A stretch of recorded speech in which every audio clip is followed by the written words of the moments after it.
అందరికీ నమస్కారం అండి. నమస్కారాలు. సెమిస్టర్ వైజ్ లో గత సంవత్సరము ఫస్ట్ ఇయర్ లో చెప్పినటువంటి సబ్జెక్టులని రెండు భాగాలు చేశారు. ఉత్తర రామచరిత్ర, శిశుపాల వధము, నలచెంపు, మాళవికాగ్నిమిత్రం అనే 4 సబ్జెక్టులు ఫస్ట్ పేపర్ లో ఉన్నట్లయితే, శిశుపాల వధములో భాగము ఉత్తర రామచరిత్ర ఈ సెమిస్టర్ కి, మాళవికాగ్నిమిత్రము, నలచెంపు పై సెమిస్టర్ కి విడగొట్టారు. అంతకుమించి తేడా లేదు. వీటన్నిటికీ కూడా గత సంవత్సరము చాలా వివరణాత్మకంగా అక్షరశః చెప్పుకోవడం జరిగింది. కనుక మళ్ళీ వాటిని పునరావృత్తి చేసుకోక్కర్లేదు. వాటిని వింటూ ఇప్పుడు మీకు అవి విన్నాక మరి సంశయాలు వస్తాయి.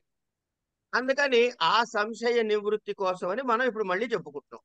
కనుక మొత్తం కలిపి వింటే ఎట్టి పరిస్థితుల్లోనూ 70కి తక్కువ ఎవరికి మార్కులు రావు. ఇది రాసి పెట్టుకోండి.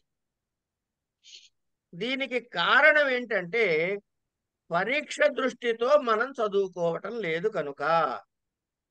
ఎప్పుడైతే కాంప్రహెన్సివ్ గా సమగ్రముగా దాన్ని చదువుకుంటున్నామో, ఆ సమగ్రముగా చదువుకోవటం వల్ల మనకి సంపూర్ణ అవగాహన వస్తుంది. ఇందులో ఏ సంశయము లేదు. ఇక తర్వాత పరీక్షలో ఏముంటుంది అంటే, మనం చదువుకునేటటువంటి సబ్జెక్టు, మనం రాయబోయేటటువంటి మీడియం ఆఫ్ ఇన్స్ట్రక్షన్ కలిసి ఉంటాయి. 20% సబ్జెక్టు, 80% మీడియం ఆఫ్ ఇన్స్ట్రక్షన్. కనుక రాముడు అడవికి వెళ్ళాడు అని రాయొచ్చు, అడవికి రాముడు వెళ్ళాడని రాయొచ్చు, కాననంబుకు తనియ రామచంద్రమూర్తి అని కూడా రాయొచ్చు. ఏం రాసినా రాముడు అడవికి వెళ్ళాడని రాస్తున్నారు. కనుక మీ భాష, మీరు ప్రజెంట్ చేసే స్టైల్ మారచ్చు, కానీ రాముడు అడవికి వెళ్ళటం అనే ఒక వాక్యం ఎక్కడ మారదు. ఇదే సబ్జెక్ట్కి మీడియం ఆఫ్ ఇన్స్ట్రక్షన్ కలిపి రాయటం అంటే. కనుక అందరికీ కాంప్రహెన్సివ్ గా కథ అర్థమైంది కాబట్టి, మీ సొంత మాటల్లో ఎప్పుడు రాసినా రాయొచ్చు కాబట్టి 60కి అయితే ఎట్టి పరిస్థితుల్లోనూ ఎవరికి తగ్గదు. గత సంవత్సరంలోని అనుభవం చూసుకుంటే, మేము అసలు పాస్ అవుతామా అనుకున్న పెద్దవాళ్ళు అందరూ, అంటే గత సంవత్సరంలో ఏజ్ గ్రూప్ చెప్తాండి సరదాగా, 59-83. కనుక వీళ్ళు ఎవ్వరికీ కూడా 60కి తగ్గలేదండి. 60 వచ్చిన వాళ్ళు నలుగురు ఐదుగురు ఉన్నారు. 70+ వచ్చిన వాళ్ళు, 75 వచ్చిన వాళ్ళే చాలా మంది ఉన్నారు. ఒక పిల్లకైతే 80 కూడా వచ్చాయి. కనుక మార్కుల గురించి దిగులు పడవద్దు. సబ్జెక్టు గురించి మాత్రమే చింతన చేయండి. సబ్జెక్ట్ని తెలుసుకోవాలని మాత్రమే ప్రయత్నం చేయండి, ఇంకేమీ చేయొద్దు. ఇది ఒక రిక్వెస్ట్. ఇకపోతే ఇవాళ శిశుపాల వధంలోకి వెళ్తున్నాం. ఇవాళ సబ్జెక్టు శిశుపాల వధము. ఈ శిశుపాల వధ చదువు అమ్మ, మిగతా వాళ్ళు దయచేసి ప్రశ్న వేయటానికి తప్ప మ్యూట్ లో ఉండండి, అన్యదా భావించవద్దు. మీరు ఇప్పుడు మధ్యలో మాట్లాడినా నాకైతే ఇబ్బంది లేదండి, నిజం చెబుతున్నా. కానీ తర్వాత మళ్ళీ మీరు వింటున్నప్పుడు మీకే చాలా చికాకు అనిపిస్తుంది ఇది. అందుకని దయచేసి మ్యూట్లో ఉందాం. డౌట్ వస్తే మాత్రం కంపల్సరీగా అడగండి. నారదుడు వచ్చాడండి. ఇది ద్వితీయ సర్గము. ఏది? శిశుపాల వధ. దీన్ని శిశుపాల వధ అని చెబితే ఎవరికి అర్థం కాదు. మాఘ కావ్యము అంటే తక్కువని అర్థమవుతుంది. అంత ప్రశస్తిని పొందింది. మాగుడు కవి యొక్క పేరు మీద కావ్యము యొక్క ప్రాశస్త్యము కలిగింది. వాటిలో ఇదొకటి. ఏమయ్యా మాఘం చదివావా అంటారు, మాఘుణ్ణి చదువుతున్నానండి అంటారు, మాఘం చదువుతున్నానండి అంటారు. అందుకని శిశుపాలవధం చదువుతున్నానని చాలా తక్కువ మంది ఎక్కడో నాలాంటి అమాయకులు అంటారు. కనుక మాఘ కావ్యము. దీనిని ఒక శ్లోకాన్ని మాత్రం, మొదటి శ్లోకాన్ని కొంచెం మిమ్మల్ని భయపెట్టే విధంగా చెబుతా. మొదటి శ్లోకాన్ని మాత్రము మిమ్మల్ని భయపెట్టే విధంగా చెబుతా. అలా మీరు చదవక్కర్లేదు, ఇది గుర్తుపెట్టుకోండి ముందు. ఈ యక్షమాణేనాహూత పార్థేనాధ ద్విషన్మురం అభిచైద్యం ప్రతిష్టాసు రాసీత్ కార్యద్వయాకుల అని మొట్టమొదటి శ్లోకం. టెక్స్ట్ బుక్లు మనం చూడక్కర్లేదండి, just listen to me, forget about all the text books. ఏంటైతే అథ ఇంద్రుడు పంపినటువంటి కబురు విన్న తర్వాత, ఇది మనం రాయాలనుకోండి, ఇంద్రుడు పంపిన కబురు విన్న పిదప, ఇంద్రుడు పంపిన కబురు విన్న తరువాత, ఏమండి ఇట్లా మనం ఎన్నైనా మన భాషలో రాసుకోవచ్చు. విషయం ఏంటంటే ఇంద్రుడు పంపిన కబురు విన్నాడు, అంతవరకే మనకి లెక్క.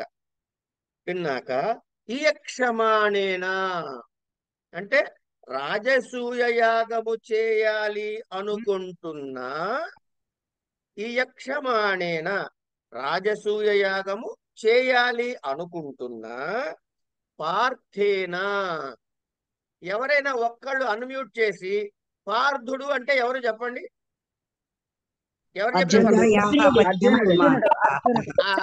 చాలు, అర్జునుడు అని చెప్పారు కదా, చాలు.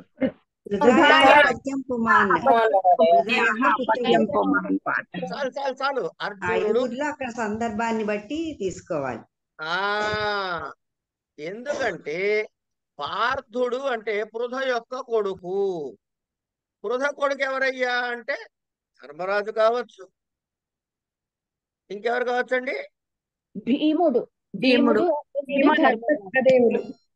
నా తల్లి నకుల సహదేవులు రారు, వాళ్ళు మాద్రి పిల్లలు, వాళ్ళు మాద్రి పుత్రులు. కనుక పార్థులు అంటే ఈ ముగ్గురికి చెప్పొచ్చు కదా. ప్రస్తుతం రాజసూయాగం చేద్దాం అనుకున్నవాడెవడు, ధర్మరాజు. కనుక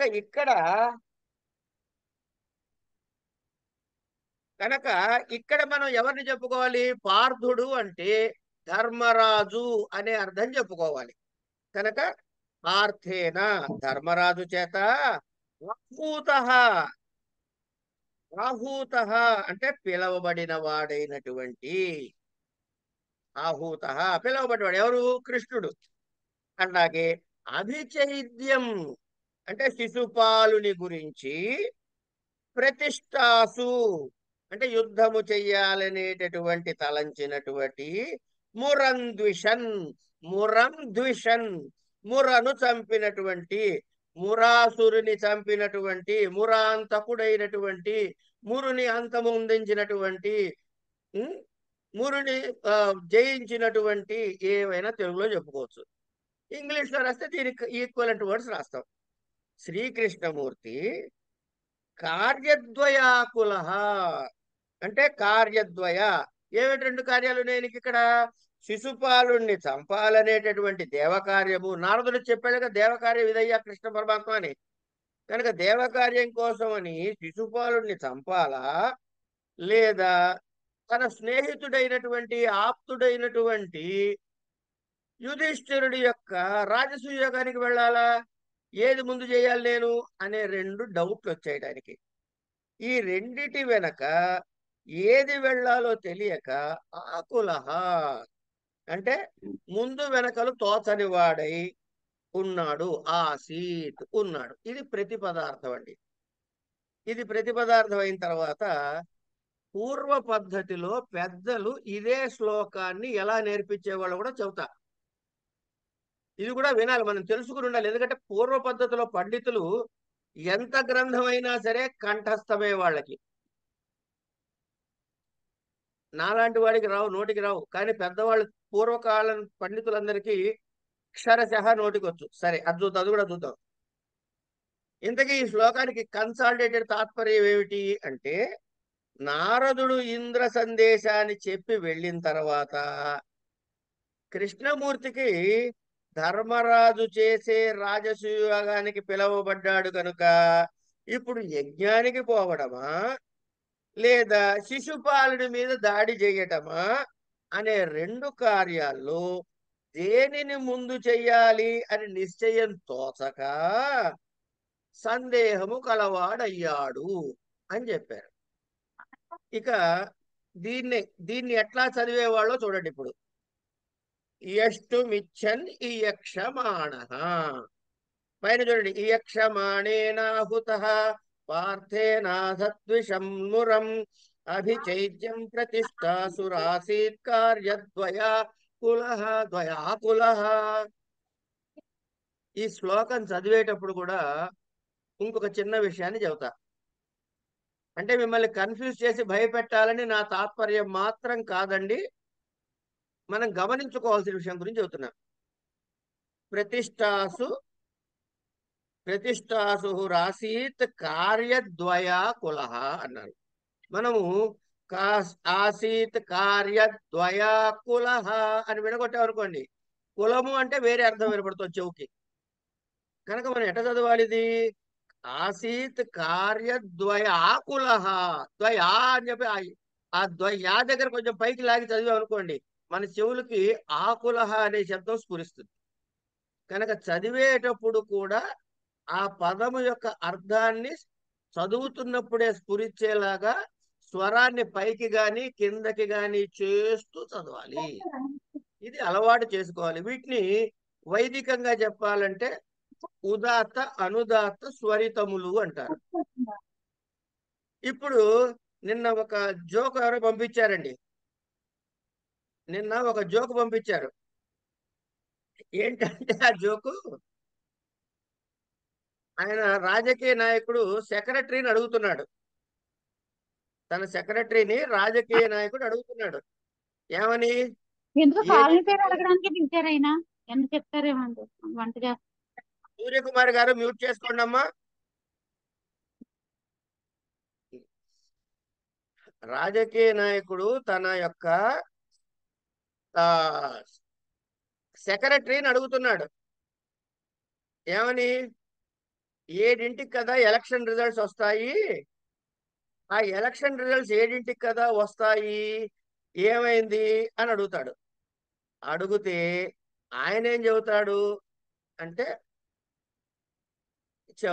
చెప్తా ఒక్క నిమిషం, అది వీలైతే చూపించే ప్రయత్నం చేస్తా ఉండండి.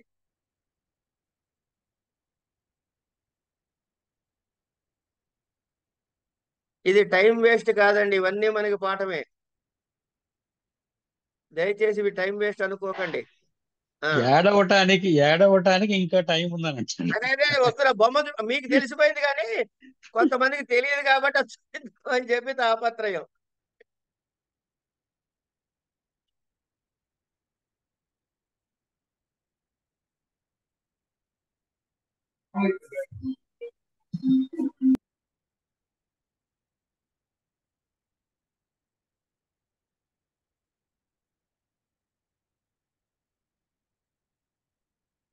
ఎన్నికల ఫలితాలు 7ంటికి తెలుస్తాయట. ఇప్పుడు టైం ఎంత అయింది సెక్రటరీ అన్నాడు. అంటే 7 అవటానికి ఇంకా 10 నిమిషాలు టైం ఉంది సార్ అన్నాడు వాడు. ఈ 7 అవటానికి అనేదాన్ని మనం 2 సార్లు చదువుకుందాం. 7 అవటానికి ఇంకా 10 నిమిషాలు టైం ఉంది సార్ అనొచ్చు, ఏడవడానికి ఇంకా 10 నిమిషాలు టైం ఉంది సార్ అనొచ్చు. ఇక్కడ అక్షరంలో ఒక్క వర్ణాన్ని కూడా మార్చలేదు. ఏడవడానికి, ఏడవడానికి. ఈ డకారం మీద ఉన్నటువంటి ఊనాన్ని చూడండి. ఏ డవటానికి అనే డా కిందకి లాడటానికి చెప్పేటప్పటికి 7 అవటానికి అని అర్థం వచ్చింది. ఏమీ కాకుండా ఏడవడానికి అని చదివితే ఏడవటానికి అనే అర్థం వచ్చింది. ఇది చదువుకునేటప్పుడు మనం పెట్టాల్సినటువంటి శ్రద్ధ, అంతే.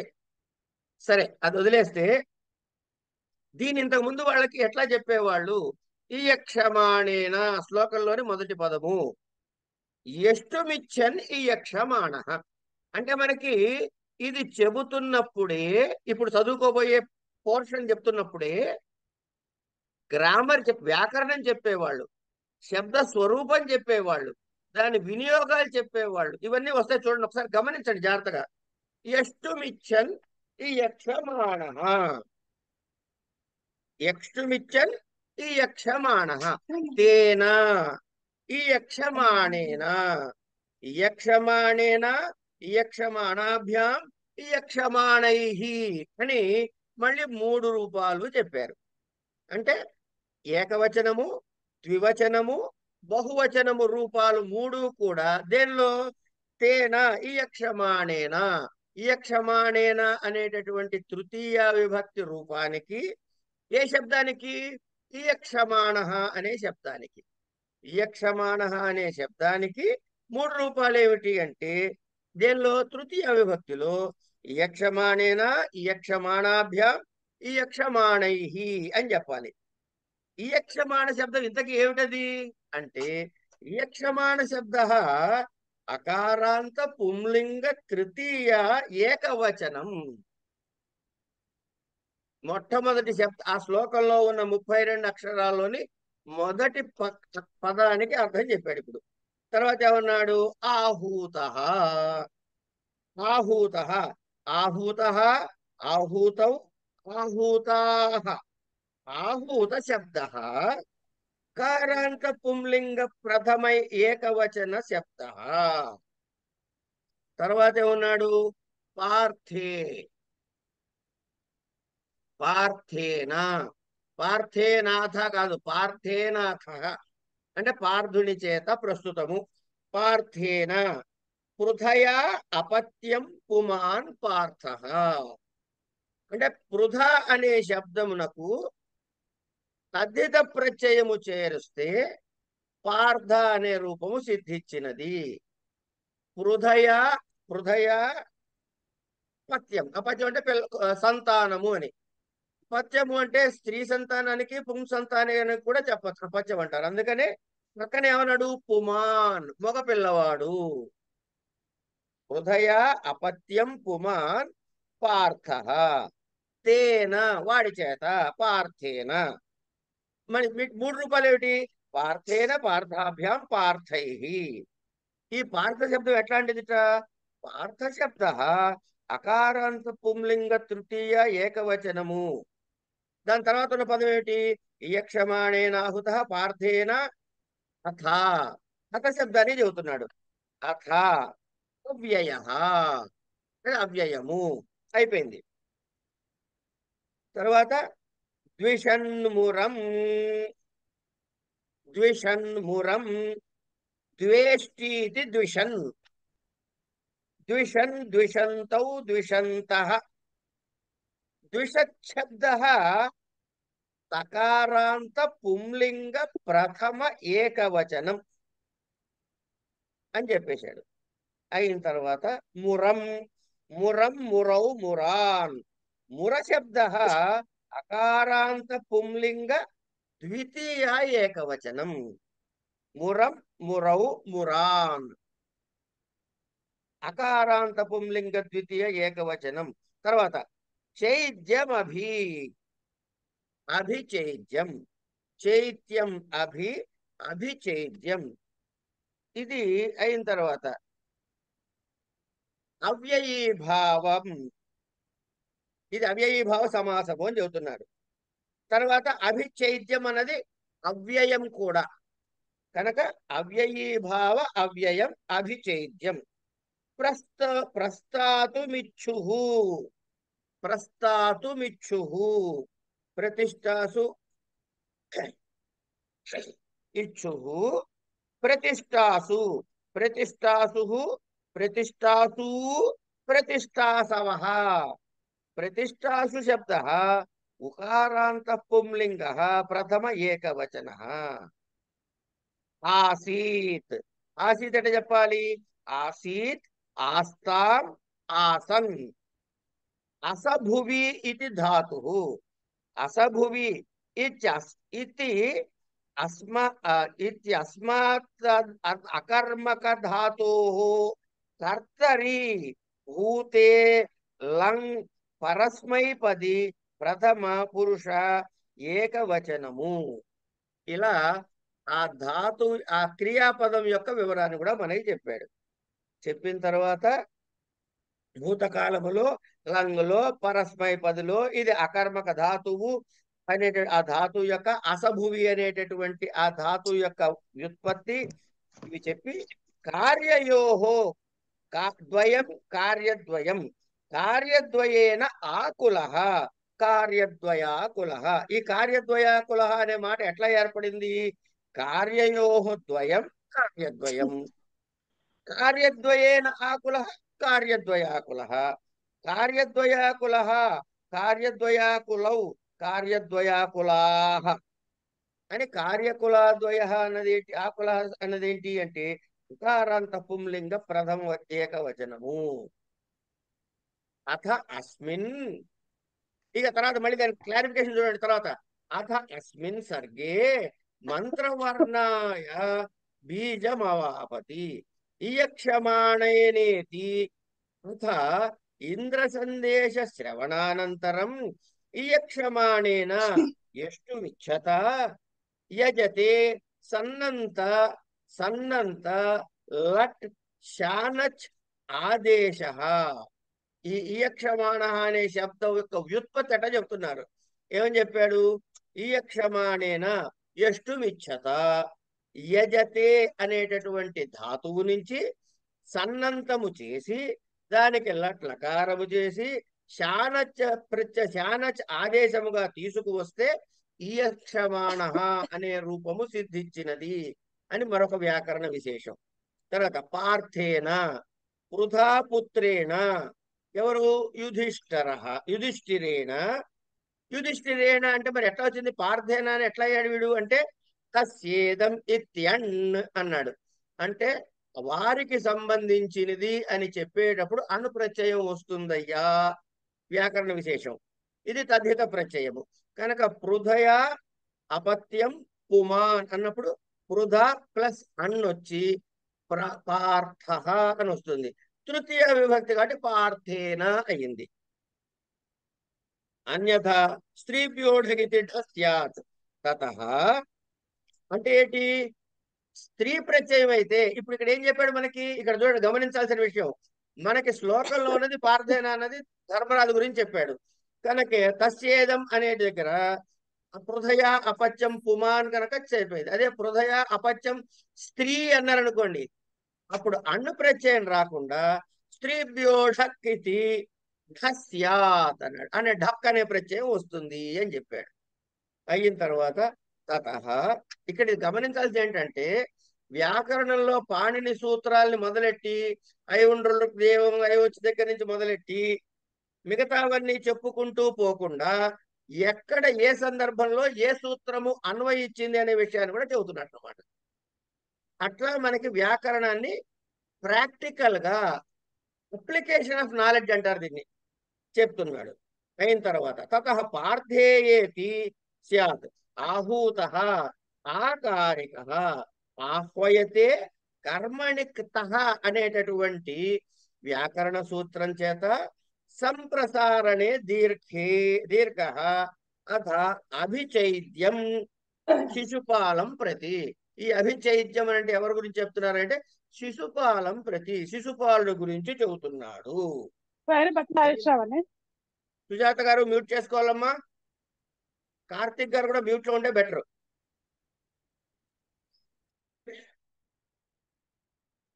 ఇది కర్మ ప్రవచనీయత్వే తద్యోగే ద్వితీయ వా ప్రతిష్టాసు ప్రస్తాతుమిచ్చు తిష్టతే సన్నంతాది ఉప్రత్యయ మురం ద్విషత్ మురారి ద్విషో అమిత్రే ఇది శత్రు ప్రత్యయే. తర్వాత నలోకే ఇత్యత్ర ద్విషత్ శత్రుర్వా వచనమితి వైకల్పిక షష్ఠీ ప్రతిషేధః కార్యద్వయేన సురకార్య సుహృత్కార్య రూపేణ ఆకులో విప్రతిషేధాద్ వ్యవకాశత్వాచ్చ ద్వయో సందేహవాన్ ఆసీత్ అతో మంత్రస్యాయవ అవసరః ఇది భావః. ఇలా చదువుకునే వాళ్ళండి శ్లోకాన్ని. గురువు గారు ఇలా పాఠం చెప్పేవారు, ఇలాగే వాడు నోటికి నేర్చుకునేవాడు. మనం ఒకటే శ్లోకం చదివాం ఇప్పటికి. ఇలా మనం చదవబోటం లేదు. ఫస్ట్ పాయింట్, ఇలా మనం చదవబోటం లేదు. కాకపోతే చదువుకునే పూర్వ పద్ధతి ఇది అని ఒక పరిచయం చేద్దామని మాత్రమే చెప్పా. సరే, ఇక కథలోకి వెళ్తే ఇయక్షమాణేన ఆహుత పార్థేనాద దుషన్మురం అభిచైత్యం ప్రతిష్టాసూర్ ఆసీత్ కార్యద్వయాకుల అనే శ్లోకానికి నారదుడు ఇంద్రుడి సందేశం చెప్పి వెళ్ళిన తర్వాత కృష్ణరామూర్తికి కృష్ణుడికి కన్ఫ్యూజన్ వచ్చింది. సొంత మిత్రుడైనటువంటి ధర్మరాజు యాగానికి వెళ్ళాలా, దేవకార్యమైనటువంటి శిశుపాలుని చంపడానికి వెళ్ళాలా అనే సంశయం వచ్చి అని ప్రారంభమై 118 శ్లోకాల్లో ఇందులో ప్రధానంగా జరిగేది ఏమిటయ్యా అంటే ఒక రాసకార్యములో ఆలోచనలు జరిగే విధానము గురించి ఈ ఘట్టం మనకి నేర్పిస్తుంది. కనుక ఇక్కడ ఈ థాట్ ప్రాసెస్ ఎట్లా వెళ్తోంది, మనకెందుకు ఉపయోగపడుతుందంటే థాట్ ప్రాసెస్ ఎట్లా వెళ్తోంది, ఎవరెవరు వారి వారి యొక్క ప్రపోజల్స్ ని ఎలా ప్రజెంట్ చేస్తున్నారు, ఈ డెసిషన్ మేకింగ్ ప్రాసెస్ అనేది మనకి ఇందులో చాలా స్పష్టంగా కనపడుతుంది. దాన్ని మనం గమనించుకుంటూ పోతే మాఘకావ్యం ఈ రోజు కూడా కాంటెంపరీ అప్లికేషన్ ఉందండి. సరే, తర్వాత ఏమంటున్నాడు, గురు కావ్యానుగాం బిభ్రచ్చాంద్రీమభినవశ్రియం సార్ధముద్ధవసీరిభ్యాం అధ సావాసాద్ అసత్సదః సావాసాదసత్సదః అంటే ఏం చేస్తున్నట్ట, ఈ కృష్ణుడు అభినభ ఆకాశములో ఎదురుగా ఏం కనపడతాయండి? ఆకాశంలో ఎదురుగా అంటే గురుగ్రహం కనపడుతుంది, శుక్రగ్రహం కనపడుతుంది, ఇంకా ఏం కనపడుతుంది? చంద్రుడు కనపడతాడు. అట్లా గురుగ్రహము శుక్రగ్రహము ఈ రెండు కూడా గురువులండి. ఇక్కడ గమనించాల్సింది ఈ శబ్దాలు వాడకపోతే నష్టం ఏమిటి? ఉద్ధవుడు తర్వాత బలరాముణ్ణి తీసుకుని కృష్ణుడు సభా మందిరానికి వెళ్ళాడు, ఇది తాత్పర్యం. ఉద్ధవుడు బలరాముని తీసుకుని సభా మందిరానికి వెళ్ళాడు అన్నది తాత్పర్యం అయితే, ఈ తాత్పర్యాన్ని చెప్పడానికి గురువు శుక్రుడు చంద్రుడు ఎందుకండి అంటే, గురువేమో రాజ పురోహితుడి గురువు, దైవ గురువు, శుక్రుడేమో దైత్య గురువు. దైత్యుల యొక్క థాట్ ప్రాసెస్ ఒకలాగా ఉంటుంది, అంటే లౌకికంగా ఉంటుంది. ప్రధానంగా చెప్పుకోవాలంటే దైత్యులు అంటే వేరే కాదండి, భగవద్గీత చదివితే తెలుస్తుంది. దైత్యులు అంటే దుర్మార్గులు, మనలో ఉండేటటువంటి తామసిక లక్షణమే దైత్య శబ్దం, సాత్విక శబ్దమే దైవ శబ్దం. సరే, కనుక సాత్వికమైన ఆలోచనలు కల గురువు, తామసికమైన రాక్షస స్వభావంతో వారికి సలహాలు చెప్పే శుక్రుడు ఇద్దరు గురుస్థానీయులే. అంటే వీళ్ళిద్దరి ఆలోచన విధానాలు భిన్న భిన్నముగా ఉంటాయి అని గురువుని శుక్రుణ్ణి కలిసి వెళుతున్న చంద్రుల్లాగా అనటంలో మనకి కవి తెలియజేశాడు. ఇది ఒక పక్కకు పెడితే, వీళ్ళు ఏం చేశారట, ఈ గురు శుక్రులు తోడు వస్తున్న చంద్రుడిలాగా ఈ చంద్రుడు ఏం చేస్తాడండి, చల్లదనాన్ని ఇస్తాడు. ఆయన అందమైనటువంటి వాడు. ఎవరు? శ్రీకృష్ణుడు. వీళ్ళిద్దరిని అటు ఇటు పెట్టుకుని ఎక్కడికి వెళ్ళాడు అంటే గనక సభకి సభని చేరాడు. ఒక ఆలోచన మందిరానికి వెళ్ళారు అన్నమాట, కాన్ఫరెన్స్ హాల్లోకి వెళ్ళారు. అంటే మంత్రాలోచన చేయటం కోసమని కృష్ణ పరమాత్మ ఉద్ధవ బలరాములను తీసుకుని వాళ్ళిద్దరిని తీసుకుని ఎవ్వరూ లేనటువంటి ఒక ఐసోలేటెడ్ ప్లేస్కి సభా ప్రసాదంలోకి వెళ్ళాడు. అది ఎట్లా కనపడిందయ్యా అంటే, ఆకాశంలో చంద్రుడు శుక్రగ్రహాన్ని గురుగ్రహాన్ని పెట్టుకుని ఉన్నట్టుగా మనకు కనపడింది అని అన్నాడు. తర్వాత జ్వాజ్వల్యమాన జగత శాంత ఏ సముపేయుషి వ్యదోత్తిష్ట సభావేద్యమసౌ నరసికత్రయీ అన్నాడు. అంటే జగతః శాంతయే, జగతః శాంతయే అంటే ఏంటి? లోకము యొక్క శాంతి కొరకు, సుఖము కలిగించుట కొరకు, సముపేయుషి అంటే కూడినటువంటి, జ్వాజ్వల్యమాన బాగా మెరుస్తున్నటువంటి, అసౌ ఈ నరశిఖత్రయీ 3 శిఖాత్రయి అంటే గనక 3 అగ్నులలాగా కనబడుతున్నారట. 3 అగ్నులలాగా కనబడుతున్నారంటే అగ్ని త్రితయము అంటారు. అగ్నులు అంటారు. త్రియగ్నులు అనొచ్చు. 3 అగ్నులు అనొచ్చు. ఇవి ఎక్కడుంటాయండి 3 యజ్ఞులు? యజ్ఞశాలలో ఉంటాయి. అంటే యజ్ఞశాలలో ఉండే త్రేతాగ్నులలాగా వీళ్ళు ప్రకాశిస్తున్నారు అని దాన్ని ఒక అలంకారం చెప్పారు. అయిన తర్వాత వీళ్ళు ముగ్గురు ఏం చేశారు? ఇంకా రాలే, మనం వస్తాం. మహోదయ క్షమ్యత, ఒకసారి పేజ్ నెంబర్ చెప్పరా? నేను బుక్ డౌన్లోడ్ చేసుకున్నాను. ఏ బుక్ డౌన్లోడ్ చేసుకున్నారు? శిశుపాలవద ఇప్పుడే చూస్తా, అంటే పేజ్ మీరు ఎక్కడ చెప్తున్నారో అబ్జర్వ్ చేద్దాం కొంచెం మీరు అక్షరాలు. ఏ బుక్ డౌన్లోడ్ చేసుకున్నారు? నేను చదువుతున్న బుక్ మీరు ఒకటే మాఘ ఎట్లా తెలుసు? కావ్యమేనండి. మాఘ కావ్యమే మన గ్రూప్ లోనే పెట్టారు, అది డౌన్లోడ్ చేశాను. వరలక్ష్మి గారి బుక్ అండి. అవునండి, లక్ష్మీ సౌమ్య గారు పెట్టారు కదా ఇప్పుడే. పబ్లిషర్ ఎవరు చెప్పు తల్లి? వావిళ్ళ రైట్. వావిళ్ళ వారు. అయితే 110వ పేజీ తీయండి. ధన్యవాదాలు మహోదయ, క్షమ్యత. ఏం పర్లేదు.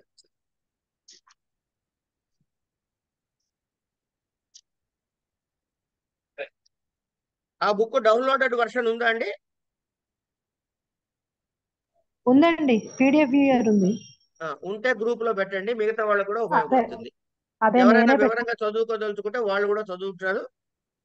ఇది అవును, సౌమ్య భాగ్ని పెట్టారు. సరే, ఈ విద్యలేవి ఎవరిది ప్రత్యేకమైన సొంతం లేవు. భారతదేశంలో ఉన్నది ప్రధానమైన విషయం ఏంటంటే ఇంటలెక్చువల్ ప్రాపర్టీ అని చెప్పి జ్ఞానాన్ని చక్కలో దాచుకోలేదు. ప్రపంచం మీద వెదజల్లేశారు. కనుకనే మనం ఇలా చదువుకోగలుగుతున్నాము.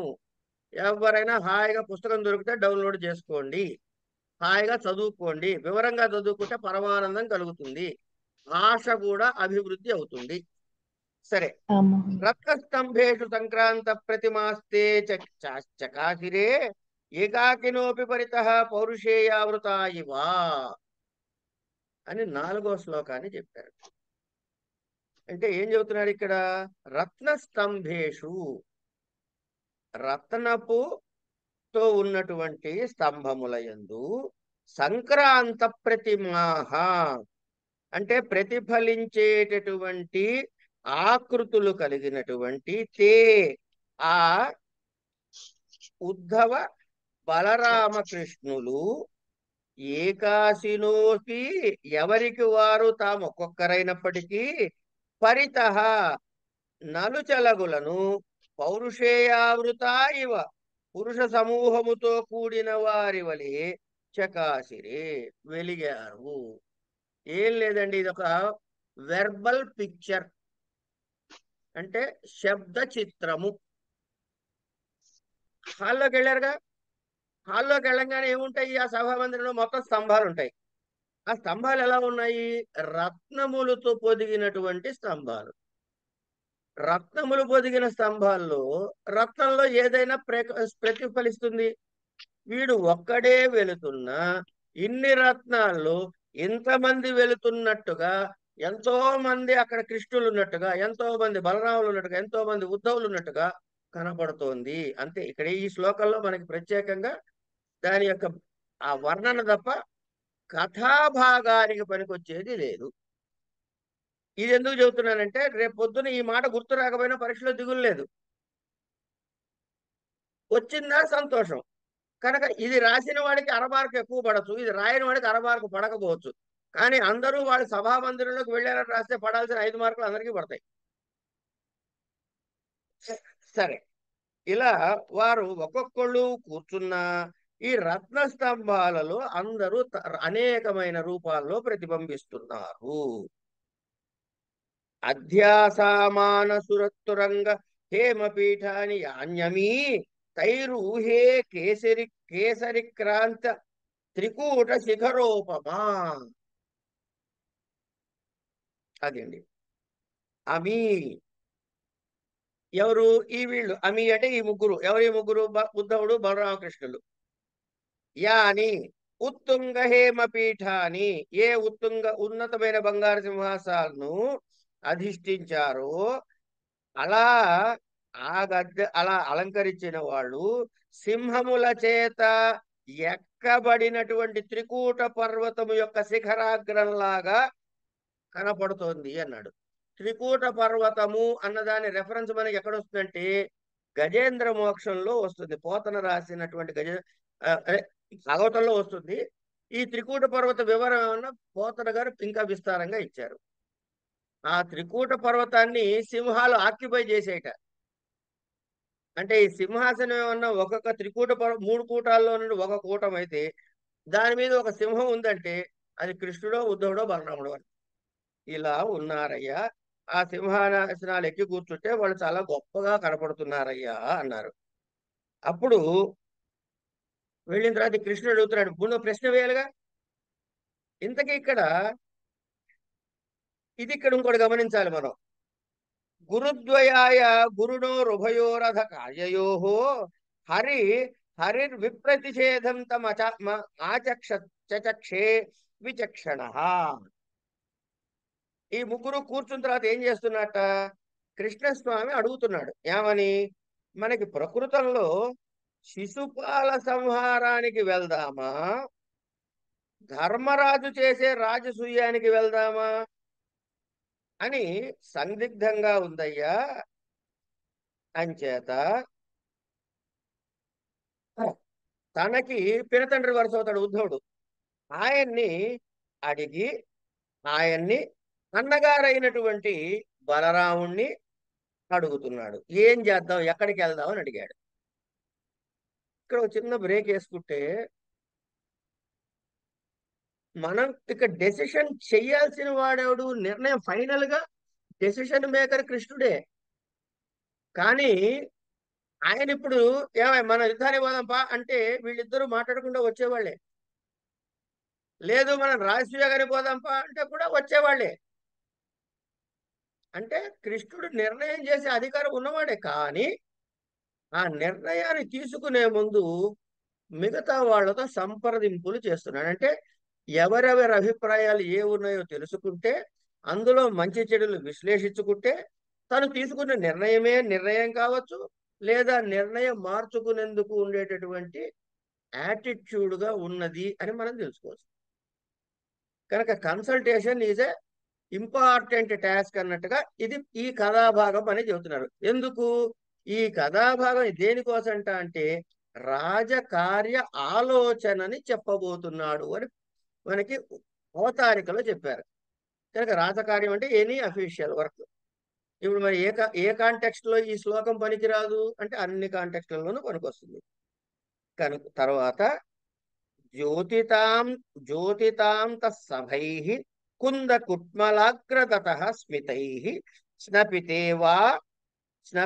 వా భవత్తస్య శుద్ధవర్ణ సరస్వతి. అదేంటండి కుంద కుట్మలాగ్రదత. కుంద కుట్మలములు అంటే మల్లె మొగ్గల యొక్క అగ్ర కొనల వంటి దత దంతములు పండ్లు గల తస్య ఆ కృష్ణస్వామి యొక్క సరస్వతి అంటే మాట వాక్కు జ్యోతితాంత సభై వెలిగించబడినటువంటి సభామధ్యములో చిరునవ్వుల చేత కడుగబడిన దాని వలె మేలికాంతి అభవత్ అయ్యింది. అంటే ఆయన మాట అంత స్పష్టముగా స్వచ్ఛముగా ఉన్నాయి అని కాస్త ఆలంకారికంగా చెప్పబడింది. ఈ ఆలంకారికంగా చెప్పడం చేత కాకపోయినా కృష్ణుడు మాట్లాడితే హాయిగా ఉంది, అయిపోయింది. అంటే మల్లె మొగ్గల వంటి పలు వరుస కలిగిన శ్రీకృష్ణమూర్తి మాటలు సభలో నలువంకలా కలియుబ్రాకుచున్న చిన్న చిన్న నవ్వుల చేత కడిగి శుభ్రము చేయబడినవా అన్నట్లుగా ఉన్న స్వచ్ఛ కాంతి కలవై ఒప్పుచున్నవి. ఏమిటి? ఆయన పలుకులు అంత స్పష్టముగా స్వచ్ఛముగా అంటే ఇక్కడ ఈ కాంతిని స్వచ్ఛతతో ఎందుకు చెప్పారు అంటే ఆయన అడిగిన ప్రశ్న చాలా క్లారిటీతో అడిగాడు అని దానికి మనం వ్యాఖ్య చెప్పుకోవాలండి. కేవలం తెల్లపళ్ళ తీసుకుని బయటికి మాట్లాడాడు కృష్ణుడు అని చెప్పుకుంటే దానికి it won't serve any purpose. అది ఏ ఉపయోగం కలగదు. అంటే అడిగిన ప్రశ్న స్పష్టత ఉంది. సో ఇప్పుడు దీన్ని కేవలం మనం ప్రజెంట్ డేలో పర్సనాలిటీ డెవలప్మెంట్ గురించి చెప్పదలుచుకున్నట్లయితే ఇవన్నీ pointers. Be clear about concise clear statement of fact అని ఇంగ్లీష్ లో రాస్తే ఓ మంచి చక్కటి ఇది రాసుకోవచ్చు. కింద మాగుడు చెప్పాడంటే మాత్రం మళ్ళీ ఈ చాదస్తం పనికిరాదు అనొచ్చు వాళ్ళు. కనుక దీన్ని తెలుగులోకో ఇంగ్లీష్లోకో ట్రాన్స్లేట్ చేస్తే దీనికి ఒక గొప్ప వ్యాలిడిటీ వచ్చేస్తుంది అనమాట. సరే,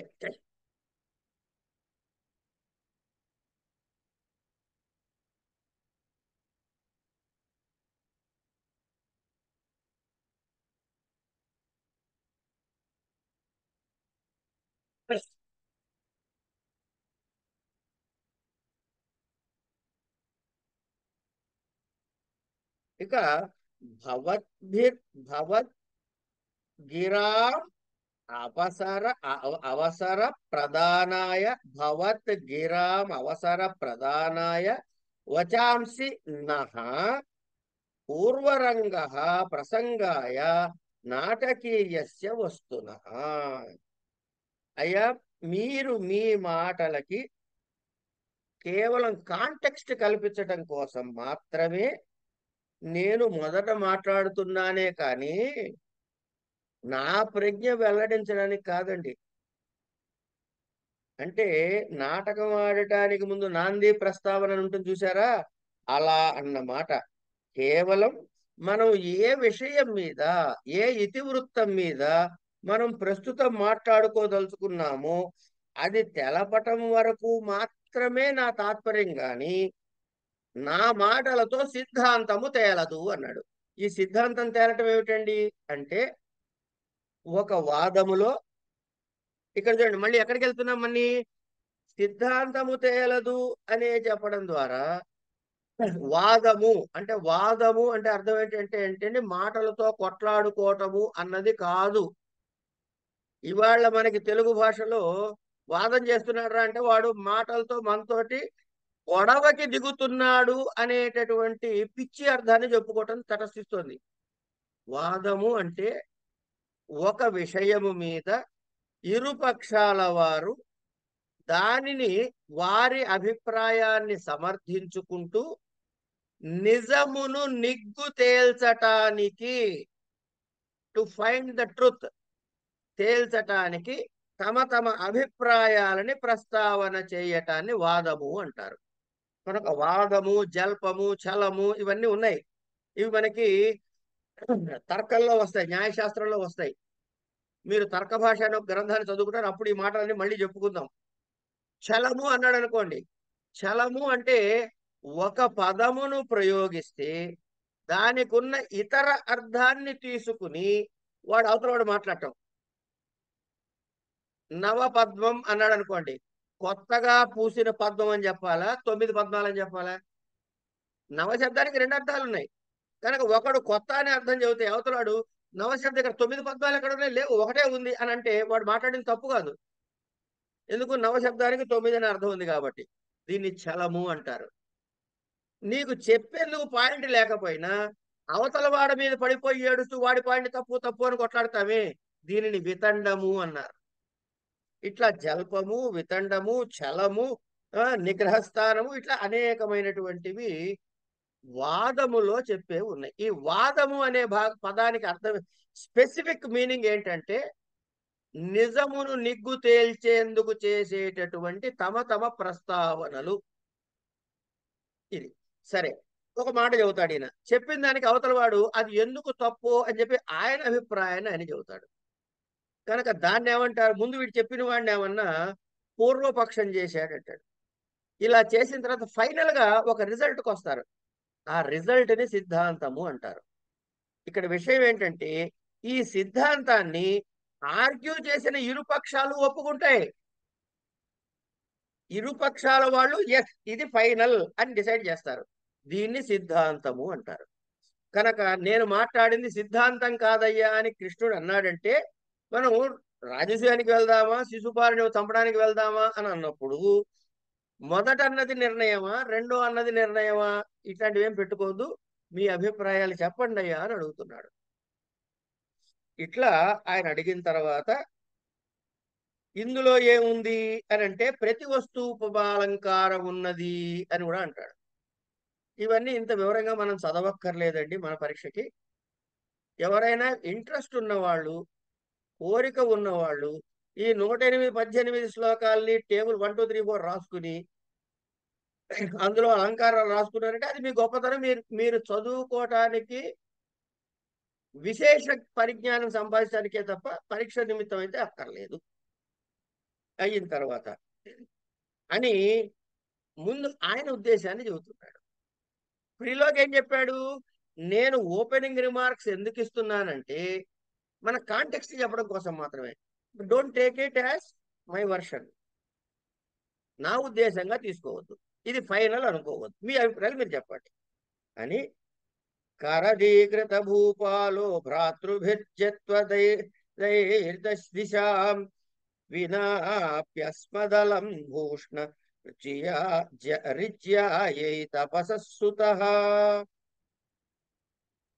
అన్ని వైపుల ఉన్నటువంటి రాజులని ఓడించి కప్పము తీసుకుని విశేషమైనటువంటి పేరుగాంచినటువంటి శూరులైనటువంటి తమ్ములున్నారు గనక ధర్మరాజు మన సహాయము లేకపోయినా రాజసూయాన్ని చేసుకోగలడు. Proposal number 1. అంటే రాజసూయానికి ముందు ఎందుకు వెళ్ళక్కర్లేదు అంటానికి ఫస్ట్ రీజన్ చెప్పాడు. తర్వాత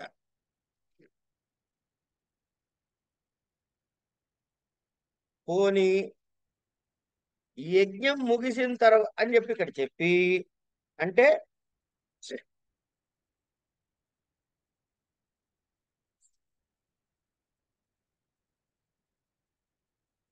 యజ్ఞము ముగిసిన పిదపనే జైత్రయాత్రకు పోదము, అప్పుడు 2 పనులు చక్క చేసిన వారు అవుతాం కదా అంటే ఏం చెప్తున్నాడు? ఉత్తిష్టమానస్తు పరో నోపేక్ష్య పథ్యమిచ్చత సమౌహి శిష్టైరామ్నాతౌ వర్త్యంత వామయ సచ. అంటే ఇదేం చెబుతున్నాడు? రోగం బాగా పెరుగుతున్నది అనుకోండి, అప్పుడు ఆ ఎదిగే శత్రువుని ఏం చేయాలి అంటే రోగము బాగా పెరుగుతున్నటువంటి వాడు, బాగా పెరుగుతున్నటువంటి శత్రువు, ఈ 2 ఒకటే అని పెద్దవాళ్ళు చెబుతారు. కనుక ఏం చేయాలి? ముందు తన కోసం తను బాగు చేసుకోవాలంటే తన రోగాన్ని ముందు తగ్గించుకోవాలి కదా. ముందు తన రోగాన్ని తగ్గించుకోవాలి. కనుక ఏం చేయాలి? ఇప్పుడు శత్రువుని చంపాలి, రోగం లాంటి వాడు కాబట్టి. కనుక ముందు తన బాగా కోరుకునేవాడు, వృద్ధిని కోరుకునేవాడు ఏం చేస్తారంటే శత్రువును చూసి సైలెంట్ గా ఉండకూడదు. అంచేత ఎలాగైనా ముందు వాడిని కడతేర్చే ఉపాయాన్ని వెతకాలి. అంచేత అయింది. కనుక ఇప్పుడు 2 ఆప్షన్స్ చెప్పాడు. చెప్పిన తర్వాత ఏమంటున్నాడు? చెప్పిన తర్వాత ఆయన ఏమంటున్నాడంటే నదూయే సాత్వతీ సూను, నదూయే సాత్వతీ సూనుర్ ఎన్ మహ్యం అపరాధ్యతి ఎత్తు దండహ్యేతే లోకములో దుఃఖ కరోతిమా. ఇప్పుడు వీడిని చంపడానికి వెళ్తున్నది కూడా నాకు అన్యాయం చేశాడని కాదండి, లోక కళ్యాణార్థము. ఎందుకంటే దేవకార్యం కదా. అంటే శిశుపాలుడు నాకు ఎప్పుడూ ద్రోహం చేస్తున్నాడని చెప్పి నేను దుఃఖపడట్లేదు, కానీ వాడు జగత్తంతటిని కాల్తూ తింటున్నాడే, అలా కాల్తూ తింటున్నాడే అన్నది నా ముఖ్యమైనటువంటి బాధ. నా ప్రధానమైన లక్ష్యం ఏమిటంటే లోక కంటకుడుగా వాడున్నాడు కాబట్టి నాకేదో అన్యాయం చేశాడని కాదు. కనుక ఎట్లాగైనా సరే మనం వెళ్ళి ముందు వాణ్ణి చంపి తర్వాత యజ్ఞానికి రావాలి. ఒకవేళ ధర్మరాజు అదేంటి కృష్ణ, నేను యజ్ఞం చేస్తున్నా కదా, శుభకార్యం కదా, ముందు ఇటు రావాలి కదా, నువ్వు వెళ్ళి వాడిని చంపి ఆ రక్తపాతంతో ఇక్కడికి వస్తావా అని ధర్మరాజు అనే అవకాశం ఉంది అన్న, అప్పుడు వాడిని సమాధానపరచచ్చులే అని దానికి సమాధానం చెప్పి ఏమంటున్నాడయ్యా అంటే ఈ 2 కూడా నా అభిప్రాయాలు మాత్రమే. మమ తావన్మతమిదం శ్రూయతామంగవామపి జ్ఞాత సారోపి కల్వేక సందిగ్ధే కార్యవస్తుని. ఇది నా అభిప్రాయం యొక్క బ్రీఫ్ స్టేట్మెంట్. ఇక మీ ఉద్దేశాలు వినదలుచుకున్నాను. నేను గొప్ప తెలివిగలవాడిని అనుకున్నప్పటికీ ఒక పని చేయటానికి సంశయము కలిగితే ఇతరుల అభిప్రాయాన్ని తీసుకోవటం అన్నది ఉత్తమము. తనంతట తాను స్వతంత్రించి నిర్ణయము చేయకూడదు కదా అని అన్నాడు. ఈ కాంటెక్స్ట్ ఈ రోజు కాంటెంపరీ కాంటెక్స్ట్ అవుతుందా కాదా అని మనం ఒకసారి పిల్లలకి చెప్పాల్సిన అవసరం ఉందా లేదా చూద్దాం.